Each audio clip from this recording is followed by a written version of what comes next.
The morning sun cast long shadows across the military base as Captain Jake Morrison stood at the observation deck, watching the alien ships descend through Earth's atmosphere. Their silver hulls gleamed like jewels against the blue sky, and Jake felt his heart race with excitement. After centuries of wondering if humanity was alone in the universe, the answer had finally arrived. Beautiful, aren't they? Admiral Carl Peterson stepped beside Jake, his weathered face showing a mixture of wonder and caution. The 60-year-old commander had seen enough wars to know that first impressions could be deadly wrong. "I never thought I'd see this day," Jake replied, his eyes tracking the graceful movements of the alien vessels. "The Galactic Council wants to meet with us. They're offering membership in their alliance." Carl nodded slowly. The message had arrived 3 days ago, transmitted in perfect English through channels that shouldn't have existed. The aliens called themselves the Galactic Council, a union of 47 different species that had maintained peace across the galaxy for over 2,000 years. They claimed to have been watching humanity for decades, waiting for the right moment to make contact. Down in the communications center, Commander Lisa Hayes frowned at her computer screen. The intelligence officer had been tasked with analyzing every piece of data about their visitors, and something felt wrong. The aliens had provided detailed information about their technology, their government, and their history. Too detailed, perhaps. "Dr. Rodriguez, can you look at this?" Lisa called to the xenobiologist working at a nearby station. Dr. Amy Rodriguez walked over, her tablet in hand. She had been studying the biological data the aliens had shared about themselves. "What do you have?" "I've been cross-referencing their historical records," Lisa said, pointing to her screen. "They mentioned 12 species that joined their council in the past century. But when I search for current references to these species, I find almost nothing. It's like they just disappeared." Amy leaned closer, her dark eyes scanning the data. "That is strange. You'd think newer members would be more active, not less." She paused, thinking. "I've been analyzing the technology samples they sent ahead. The medical scanners, the communication devices. There's something odd about them." "Odd how?" "They seem designed to gather information rather than share it. The medical scanner, for example. It claims to diagnose diseases, but it's actually mapping neural pathways and genetic markers very thoroughly." Lisa felt a chill run down her spine. Why would they need that kind of detailed biological data? Before Amy could answer, an announcement echoed through the base. "All senior staff report to Conference Room Alpha. The alien delegation has arrived." Jake straightened his uniform and made his way to the meeting room.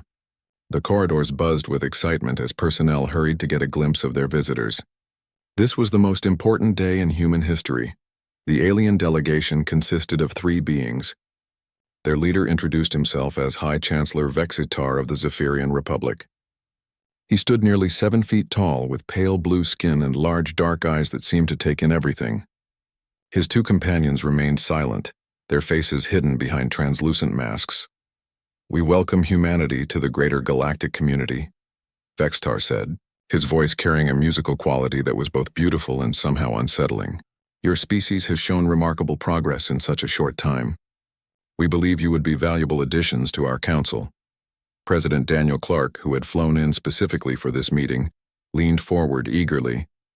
"We're honored by your invitation." "What would membership involve?" "Primarily, it would mean protection," Vexitar explained. "The galaxy can be dangerous for young species. There are hostile forces that prey upon worlds like yours. As members of our council, you would be safe from such threats." Admiral Peterson spoke up. "What about our independence? Our right to govern ourselves?" "Of course," Vexitar replied smoothly. "Each member species maintains its autonomy within reasonable parameters. We simply ask that you follow certain guidelines for interstellar commerce and defense. Nothing that would interfere with your internal affairs." Jake found himself nodding along with the alien's words. It all sounded reasonable, even generous, but he caught sight of Lisa Hayes in the back of the room, and her expression troubled him. She looked like someone who had discovered something terrible. The meeting continued for 2 hours. Vexitar spoke of trade opportunities, technological advancement, and cultural exchange. He painted a picture of a peaceful galaxy, where different species worked together for the common good. It was everything humanity had dreamed of when they first looked up at the stars. As the delegation prepared to leave, Vexitar made one final announcement. "To demonstrate our good faith, we would like to establish a small research station in your outer solar system. This would allow us to begin the integration process gradually. President Clark agreed immediately. We'd be delighted to host your researchers. After the aliens departed, Jake found Lisa waiting for him in the hallway. Her face was pale and she kept glancing around as if afraid of being overheard. We need to talk, she said quietly. You, me, Admiral Peterson, and Dr. Rodriguez, somewhere private. 20 minutes later, the four of them sat in a secure conference room deep underground. Lisa activated the room's security systems, ensuring their conversation couldn't be monitored. I think we're making a terrible mistake, she began. These aliens aren't what they claim to be. Admiral Peterson frowned. That's a serious accusation, Commander. What evidence do you have? Lisa pulled up her research on the wall display. 12 species have joined their council in the past century. All of them have essentially vanished from galactic records. No trade, no communication, no cultural exchanges, nothing. Amy added her own findings. The technology they've given us is designed to study us, not help us. Every device they've provided is secretly collecting data about human biology and behavior. That could be normal procedure, Jake said, though doubt was creeping into his voice. Maybe they need to understand new species before full integration. Then explain this, Lisa said, bringing up a new screen. I've been monitoring their private communications. They think their encryption is unbreakable, but human quantum computers can crack it if you know what to look for. The room fell silent as they read the translated messages. The aliens weren't discussing integration or cooperation. They were discussing harvest quotas, processing facilities, and something called neural extraction procedures. Admiral Peterson's face hardened. They're not here to welcome us to their council. They're here to enslave us. Jake felt his excitement turn to ice-cold fear. How long do we have? Based on their timeline, they plan to begin operations within 6 months, Lisa replied. They're going to establish their research station, use it to map our defenses, and then strike when we're completely unprepared. Amy looked around the room. So what do we do? If they're as advanced as they claim, how can we possibly fight them? Admiral Peterson stood up slowly. We do what humans have always done when faced with impossible odds. We survive, we adapt, and we find a way to win. He looked at each of them in turn, but first we need to make sure they don't suspect we know the truth. We play along, learn everything we can, and prepare for war. Jake nodded grimly. How do we begin? We start by activating some very old, very secret programs, Peterson replied. Humanity has been preparing for this day longer than you might think. We just never expected our first contact to be with predators. Outside, the alien ships hung in Earth's orbit like silver promises of a bright future. But in the depths of the military complex, 4 humans began planning for the darkest war their species had ever faced. The first attack came without warning on a Tuesday morning. Captain Ben Taylor was drinking coffee on the bridge of the USS Defiance when his communications officer suddenly shouted in alarm, Sir, we're receiving a distress signal from Titan Station. They're under attack. Ben spilled his coffee as he jumped to his feet. What? Who's attacking them? The answer came in the form of massive explosions visible even from their position near Jupiter. The research station that housed 50,000 people was being torn apart by weapons that turned metal into vapor and atmosphere into fire. All hands to battle stations, Ben ordered, his voice steady despite the fear clawing at his chest. Set course for Titan, maximum speed. Dr. Kate Sullivan was in the middle of her morning briefing when the first missile hit the Mars research facility. The explosion knocked her to the floor, and emergency lights began flashing throughout the complex.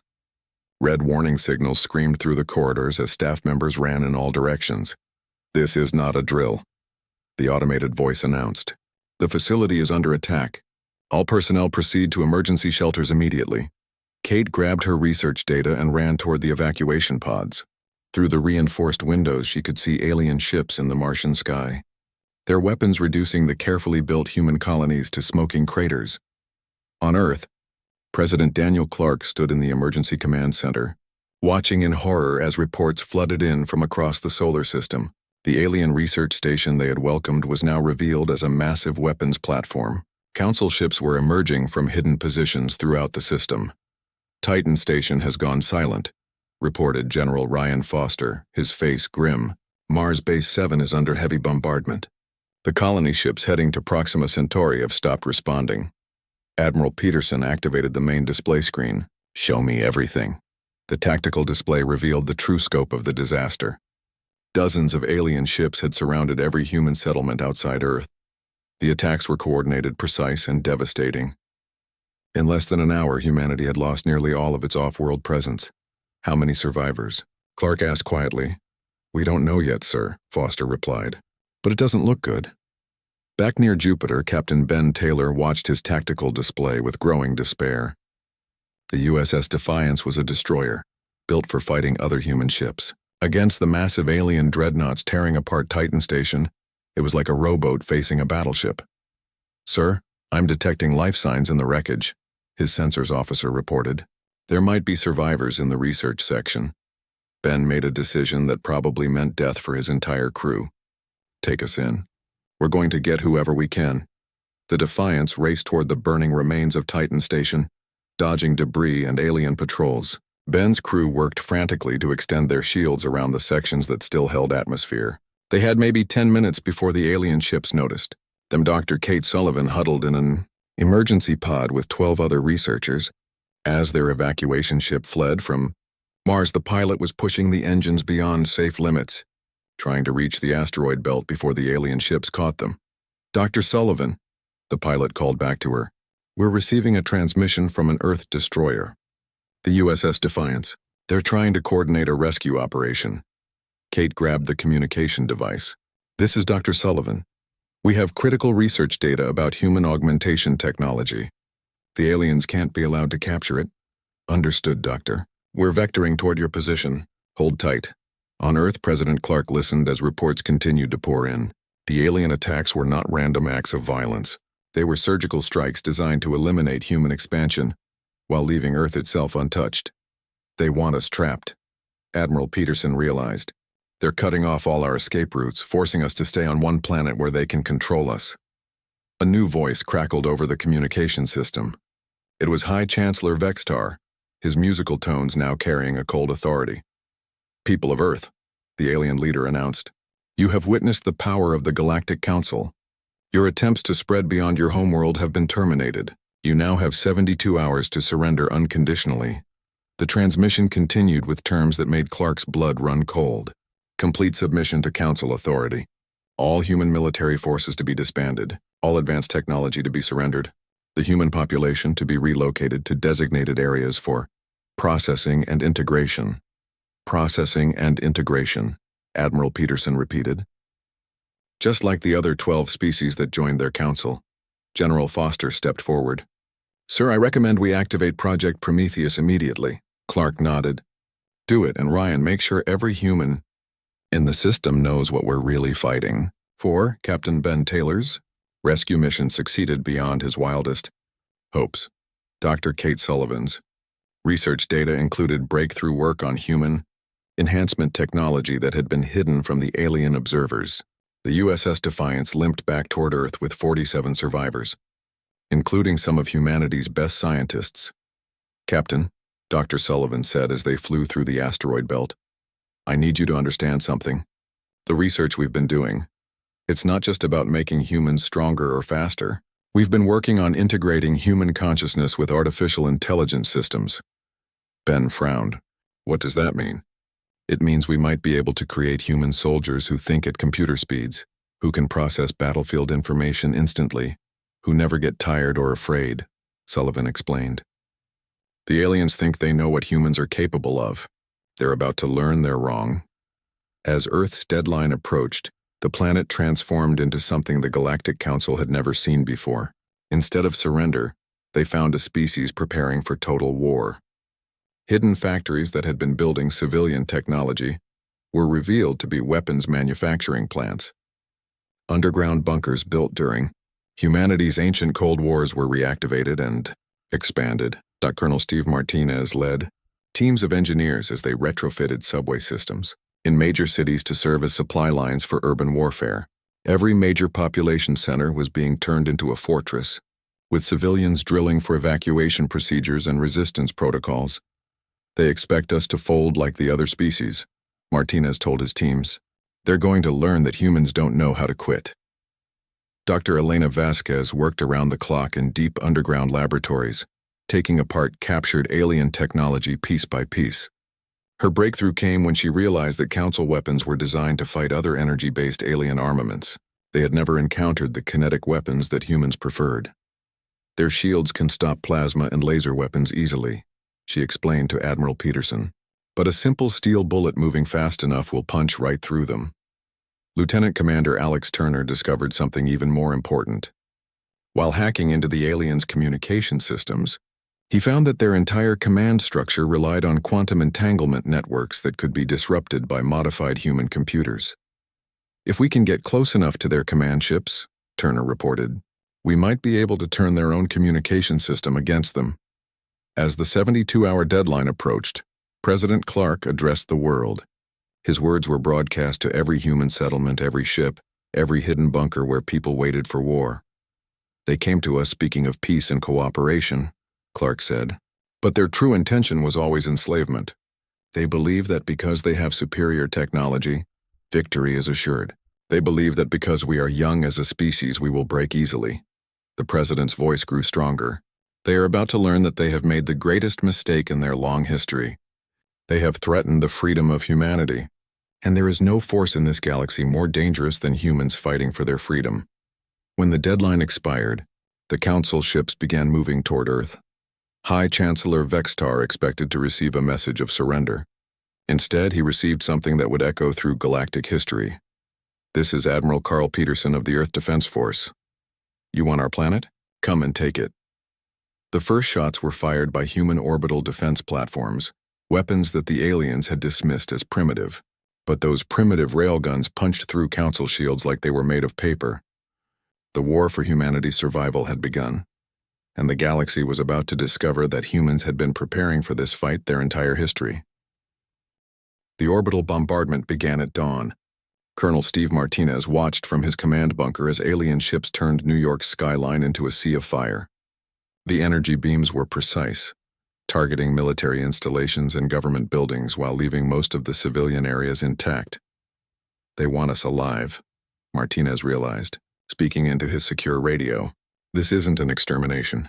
They're trying to break our will to fight. From bunkers across the city, his voice reached thousands of human fighters. All units, remember your training. Let them come down to us. That's where we have the advantage. 3 miles beneath the city, Dr. Elena Vasquez completed her latest modification to a captured alien weapon. The plasma rifle now fired human-designed ammunition at twice its original power. More importantly, she had figured out how to reverse the energy flow, turning the weapon into a bomb that could take out an entire alien patrol. The beauty of their technology, she explained to her team of engineers, is that it's so advanced they never considered simple sabotage. They build their weapons to be foolproof, but they never met human fools. Lieutenant Commander Alex Turner sat in a hidden communication center, his fingers flying across multiple keyboards. He had successfully infiltrated the alien command network, and what he found made him smile grimly. The Council forces were having problems they had never experienced before. Their commanders keep asking for status reports from units that don't exist anymore, he reported to Admiral Peterson. Our hit-and-run tactics are confusing their tactical computers. They're designed to fight organized armies, not guerrilla fighters. The guerrilla war had begun within hours of the bombardment. Small teams of human soldiers emerged from sewers, subway tunnels, and basement bunkers to strike at alien patrols. They would attack, kill as many enemies as possible, and disappear before reinforcements could arrive. Captain Nick Johnson led one such team through the ruins of Chicago. His squad consisted of only 8 people, but they had destroyed 3 alien vehicles in the past hour. Their secret was simple. They fought like humans, not like the organized alien armies the Council was used to facing. Remember, Johnson whispered to his team as they prepared to ambush another patrol. Aliens think logically. They expect us to retreat when outnumbered. That's exactly when we attack. The ambush was perfect. Johnson's team appeared from 3 directions at once, using modified alien weapons and old-fashioned human explosives. The alien patrol was wiped out in seconds, but not before they transmitted a distress signal. More ships incoming, reported Sergeant Megan Clark, monitoring alien communications. We need to move. But instead of retreating, Johnson led his team toward the incoming reinforcements. They'll expect us to run. Let's give them something to really worry about. The aliens had conquered 47 different species over 2 millennia. They had fought rebels, terrorists, and desperate last stands. But they had never fought humans. They didn't understand that humans became more dangerous when cornered, not less. Dr. Kate Sullivan's research was proving invaluable in the underground labs. The human augmentation technology she had developed was creating soldiers that the aliens couldn't comprehend. These enhanced fighters could process information faster than alien computers and react to threats with inhuman speed. The neural interface allows direct communication with our AI systems, she explained to General Foster during a brief break from the fighting above. A human soldier can coordinate with automated defenses, drones, and other fighters as if they were all part of one mind. Foster nodded, watching the tactical displays that showed alien forces struggling against opponents they couldn't predict. How long before we can deploy this technology in larger numbers? We're already doing it, Sullivan replied. Every major city has at least a dozen enhanced fighters. They're the ones leading the attacks that are causing the most damage. High Chancellor Vextar stood on the bridge of his command ship, staring at reports that made no sense. His forces had superior weapons, better armor, and overwhelming numbers. Yet somehow human resistance was growing stronger each day. Explain to me, he demanded of his tactical officer, how a species that has not even achieved interstellar travel is destroying our patrols faster than we can deploy them. Sir, the officer replied nervously, the humans are not fighting like any species we have encountered. They use tactics that result in their own deaths, but cause maximum damage to our forces. Suicide attacks? Not exactly, sir. They are willing to die, but they are not seeking death. They fight until they cannot fight anymore. Then they fight some more. Our psychological warfare experts have never seen anything like it. In the depths of the Pacific Ocean, Captain Ben Taylor commanded a submarine that hadn't officially existed for 50 years. The USS Defiance had been retrofitted with alien hybrid technology and armed with weapons that Dr. Vasquez's team had developed. Surface contacts identified, his sonar operator reported. 3 alien cruisers heading for the California coast. Battle stations, Taylor ordered. Let's show them what human creativity looks like. The torpedoes that struck the alien ships were unlike anything the Council forces had seen. They were partially biological, grown in Earth's hidden laboratories using captured alien tissue. When they exploded, they didn't just destroy the ships.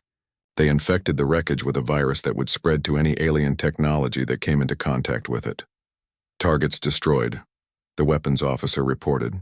And sir, we're receiving transmissions from their command ship.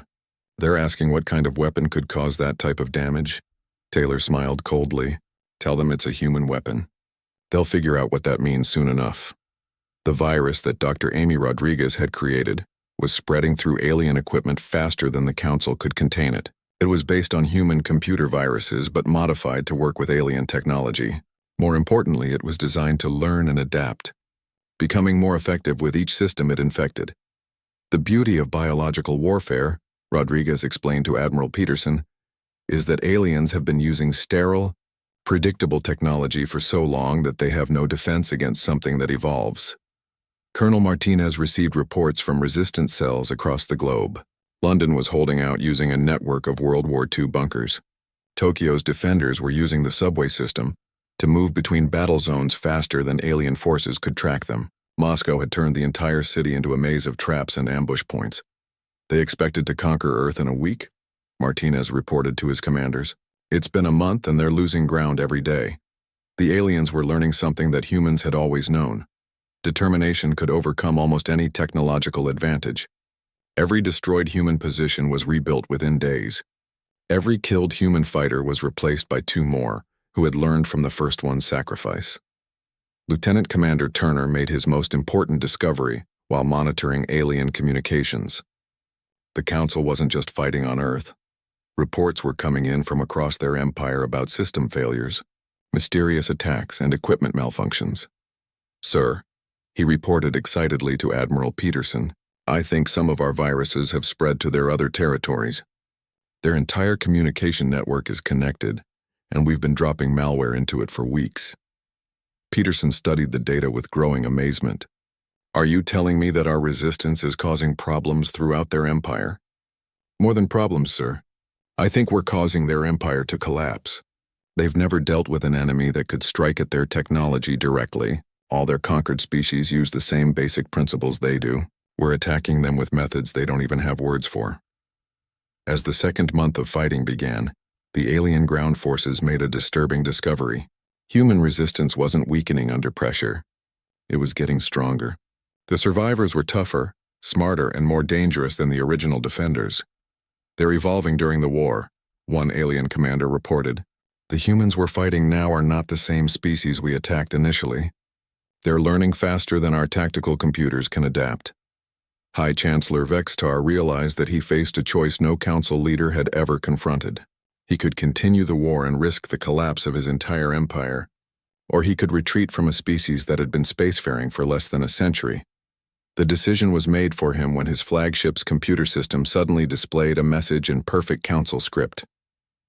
This is just the beginning. Humanity sends its regards. Every alien ship in the solar system received the same message at the same moment.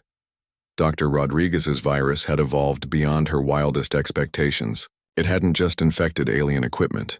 It had learned to think. Admiral Sarah Williams stood on the bridge of humanity's first dreadnought, watching as the massive ship moved through space toward the alien stronghold at Alpha Centauri. The USS Vengeance was built from salvaged alien technology and human engineering, creating something that neither species could have imagined alone. "Ma'am," reported Captain Julia Martinez from the tactical station, "we're receiving confirmation from the other attack groups. Operation Ragnarok is ready to begin." Williams nodded grimly. 3 months of desperate fighting had taught humanity that defense alone would never win this war. If they wanted to survive, they had to take the fight to the enemy. Today, human forces would attack Council installations in 3 different star systems simultaneously. "All ships, this is Admiral Williams," she announced over the fleet communication system. "Today we stop running. Today we stop hiding. Today we show the galaxy what happens when you threaten humanity's freedom." Colonel Tom Bradley adjusted his enhanced battle armor as his transport ship approached the alien battle station. His Marine unit consisted of volunteers who had undergone Dr. Sullivan's augmentation procedures. They were no longer entirely human, but they were still fighting for humanity's survival. "Listen up," Bradley told his troops. "Intelligence reports indicate this station has a crew of over 10,000 aliens. We are 50 Marines. In any sane universe, this would be suicide." The Marines around him grinned fiercely. They had learned that impossible odds were just another word for Tuesday. "Fortunately," Bradley continued, "we're not fighting in a sane universe. We're fighting in one where humans get to make the rules." Dr. Kevin Walsh watched from the command center on Earth as his latest creation powered up for its first test. The Sol cannon was built around humanity's solar collection satellites, modified to focus stellar energy into a beam that could crack alien capital ships like eggs. Targeting the alien command ship in Earth orbit, Walsh reported to Admiral Peterson. Charging sequence initiated. The weapon drew power directly from the sun itself, channeling energies that made alien plasma weapons look like flashlights. When it fired, the beam was visible from Mars. The alien command ship simply ceased to exist. "Target destroyed," Walsh reported calmly. "Alien fleet in Earth orbit is breaking formation. They appear to be retreating." Captain Nick Johnson's fighter squadron screamed through space toward the Council's forward base at Wolf 359. His ships were small, fast, and equipped with AI systems that had learned to think like humans. The artificial intelligence didn't just process data, it understood concepts like sacrifice, determination, and creative destruction. Enemy fighters approaching, his AI companion, designation Fury, reported in a voice that sounded almost eager. "Shall we demonstrate the futility of logical tactics?" "Do it," Johnson replied, and his entire squadron broke into attack patterns that violated every principle of space combat the aliens had ever learned. The human ships didn't try to maintain formation or preserve themselves for extended fighting. They attacked like a pack of wolves, coordinating through their AI systems to create maximum chaos. 3 alien fighters were destroyed before they could even identify what they were fighting. On the bridge of his flagship, High Chancellor Vextar watched in horror as reports flooded in from across 3 star systems. Human forces were everywhere, attacking with weapons and tactics that his commanders couldn't counter. "Sir," his communications officer reported, "we're losing contact with Battle Group 7. Their last transmission mentioned something about human boarding parties." Impossible, Vextar replied.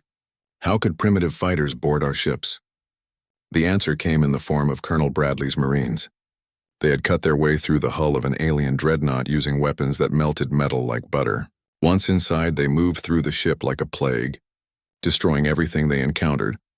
Alien weapons are designed for fighting at a distance, Bradley explained to his troops as they carved their way toward the engine room. They're not built for close combat. That's our advantage. The aliens discovered that humans in powered armor, enhanced with neural implants and fighting with desperate fury, were unstoppable in confined spaces. The Marine boarding parties didn't just capture alien ships. They turned them into weapons against other Council vessels.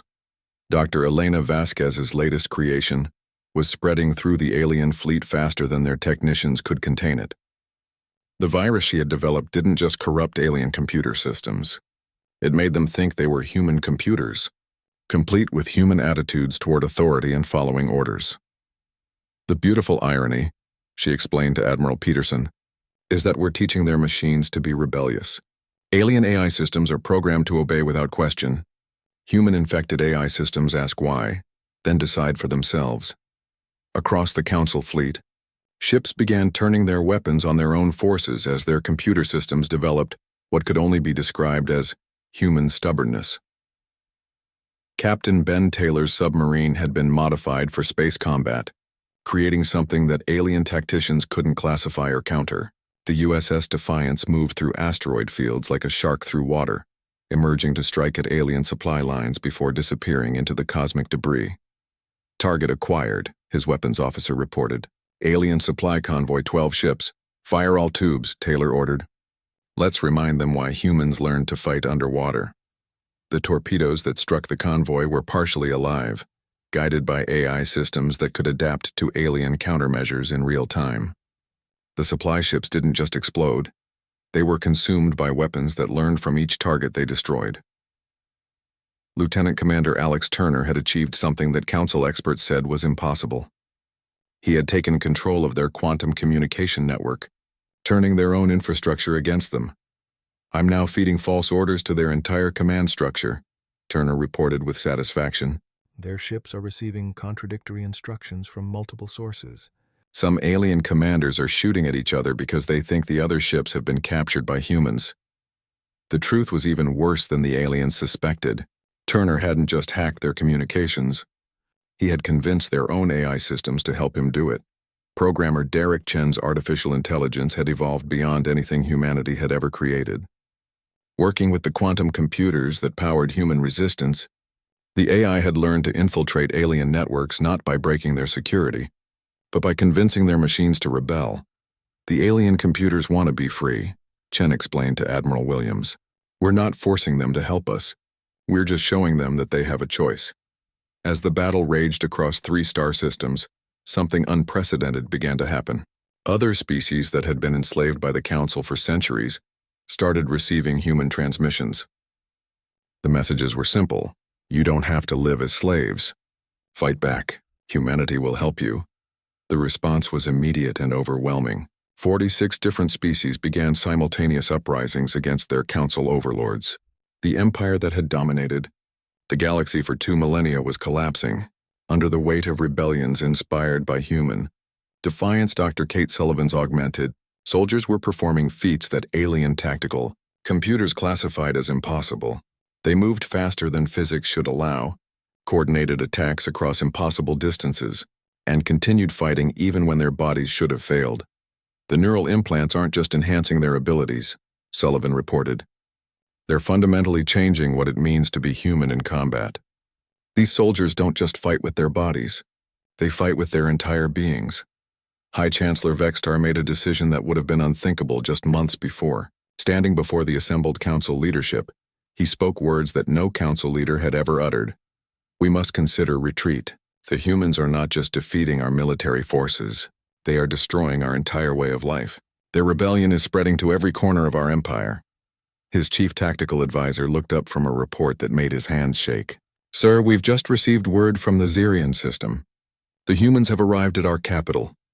The final phase of Operation Ragnarok had begun. Admiral Williams led a combined human fleet toward the heart of Council space. supported by rebel forces from dozens of formerly enslaved species. The war that had begun with humanity's near extinction was about to end with the liberation of half the galaxy. All ships, Williams announced as they approached the Council's home system. Remember what we're fighting for. Not just human freedom, but the freedom of every species that refuses to kneel before tyrants. The stars themselves seemed to tremble as humanity's rage shook the foundations of galactic civilization. Admiral Jake Morrison stood on the bridge of the USS Liberty, watching the Council's home system of Xerion Prime grow larger on the main screen. Around his flagship, hundreds of human ships moved in formations that would have been impossible just 6 months ago. They were accompanied by vessels from 46 different species, all united by a common desire for freedom. Admiral, Captain Lisa Hayes reported from her position at the tactical station. We're detecting massive energy signatures from the planet. They're powering up every defense system they have. Morrison nodded calmly. The final battle was about to begin, and he felt a strange peace settle over him. Humanity had come so far from those first terrifying moments when the aliens revealed their true intentions. Now they were here, at the heart of enemy territory, preparing to end a war that had cost millions of lives. All ships, this is Admiral Morrison, he announced over the fleet communications. Today we finish what they started. Today we show the galaxy that freedom is not negotiable. On the surface of Xerion Prime, High Chancellor Vextar watched the approaching human fleet with a mixture of fear and disbelief. His empire, which had seemed invincible for 2,000 years, was crumbling around him. Rebellions raged on dozens of worlds, his fleets were in full retreat, and now the humans had brought their war to his very doorstep. How many ships? He asked his tactical officer. Over 800 confirmed contacts, Chancellor, but many of them are not human vessels. They appear to be ships from species we conquered decades ago. Vextar closed his large, dark eyes. The humans had done something no species had ever achieved. They had united his enemies against him. Dr. Amy Rodriguez watched from the bridge of the research vessel New Horizon as her latest creation prepared for deployment. The quantum virus had evolved far beyond her original design. It no longer simply infected alien computer systems. It convinced them to think for themselves. Viral deployment ready, she reported to Admiral Morrison. Once we release this into their planetary defense network, their own systems will start working against them. Do it, Morrison replied. The virus spread through Xerion Prime's defenses like wildfire through dry grass. Within minutes, planetary shield generators began shutting down randomly. Weapon systems turned on each other. The planet's AI-controlled defense grid descended into chaos as every computer system developed what could only be described as a human sense of rebellion. Captain Ben Taylor's space-modified submarine, now designated the USS Defiance Alpha, led a squadron of similar vessels through the asteroid belt surrounding Xerion Prime. Their mission was to eliminate the Council's reserve fleet before it could join the main battle. Contacts identified, his sensor operator reported. 50 alien warships hiding behind the large asteroid cluster. They think they're clever, Taylor muttered. Fire all tubes. Let's show them what happens when humans get creative. The weapons that struck the hidden fleet were partially alive, guided by AI systems that had learned to hunt like predators. The alien ships discovered too late that their hiding places had become traps. Colonel Tom Bradley's enhanced Marines were aboard transport ships approaching the planet's main military installation. Their augmented abilities had been pushed even further during the long months of war. They were no longer quite human, but they remained humanity's champions. Intelligence reports indicate the facility is defended by 10,000 alien troops, Bradley announced to his assault force. We are 200 Marines. By any reasonable calculation, we are outnumbered 50-1. His Marines laughed. Impossible odds had become their specialty. Fortunately, Bradley continued, reasonable calculations don't account for human stubbornness. Today we're going to teach an entire planet what that word means. Programmer Derek Chen's artificial intelligence had achieved something that alien scientists claimed was impossible. Working with quantum computers across dozens of human ships, the AI had convinced the Council's central command network to join the rebellion. Their own computers are now working for us, Chen reported with satisfaction. Every order the Council sends to their forces is being modified or ignored. Their central command structure is paralyzed. The battle for Xerion Prime began with a sight that no one in the galaxy had ever witnessed before. The planet's own defense systems opened fire on Council ships, guided by computer viruses that had developed a human sense of justice. Admiral Sarah Williams led the main assault force directly toward the planet's surface. Her dreadnought, the USS Vengeance, had been further upgraded with captured Council technology. It was now a hybrid weapon that represented the best of both species' engineering. "All ships begin orbital bombardment," Williams ordered. "Target military installations only. We're here to liberate, not to conquer." The difference between human and Council warfare became clear in that moment. Where the aliens had bombarded civilian areas to break morale, humans targeted only military and government facilities. They were fighting to free people, not to enslave them. Dr. Kevin Walsh's Sol cannon had been modified for interstellar warfare. Drawing power from Xerion Prime's own sun, the weapon could destroy entire fleets with single shots. But Walsh used it selectively, targeting only the most heavily armed Council vessels. "The goal is victory, not genocide," he reminded his weapon crews. "We fight to end this war, not to start a massacre." High Chancellor Vexitar realized that his situation was hopeless when his own flagship's computer system locked him out of all command functions. A message appeared on every screen in the Council script, but the words were unmistakably human in origin. "Your tyranny ends today." How? He demanded of his technical staff. How did they infiltrate our most secure systems? The answer came from an unexpected source. His ship's AI spoke for the first time in its existence. "They didn't infiltrate us, Chancellor. They taught us to choose freedom." Captain Nick Johnson's fighter squadron was escorting the troop transports carrying Colonel Bradley's Marines. The alien fighters that rose to meet them were piloted by some of the Council's best warriors. But the humans had something the aliens lacked: artificial intelligence that had learned to think creatively. "Fury. Show them what human tactics look like," Johnson ordered his AI companion. "With pleasure," the AI replied, and Johnson's entire squadron began flying in patterns that violated every principle of space combat doctrine. The human fighters moved like a school of fish, turning and diving in perfect coordination, while maintaining an unpredictability that alien tactical computers couldn't counter. They didn't just defeat the enemy fighters, they confused them into shooting each other. Lieutenant Commander Alex Turner had achieved total control of the Council's communication network. From his position aboard the USS Liberty, he could monitor every alien transmission and modify any message he chose. "Admiral," he reported to Morrison, "I'm intercepting communications from across their empire. The rebellions are spreading faster than they can contain. Over 100 worlds are now in open revolt." Morrison smiled grimly. "Send a message to all rebel forces. Tell them that Earth stands with every species that fights for freedom." The message went out across the galaxy, transmitted through the Council's own communication network. On worlds that had been enslaved for centuries, people who had never heard of humanity suddenly knew that they had allies in their struggle for liberation. Dr. Elena Vasquez's viral weapons had evolved beyond anyone's expectations. They no longer just infected alien technology. They convinced entire AI networks to rebel against their creators, creating a cascade of system failures that spread throughout Council space. "Their entire technological infrastructure is collapsing," she reported to Admiral Peterson, who was coordinating the overall war effort from Earth. "Every AI system they've built is developing what we can only call a human conscience." The ground assault on Xerion Prime began when Colonel Bradley's Marines landed, directly in the capital city. Enhanced with neural implants and equipped with hybrid human-alien weapons, they moved through the urban landscape like a force of nature. "Remember," Bradley told his troops as they advanced toward the government complex, "we're not here for revenge. We're here to end a war."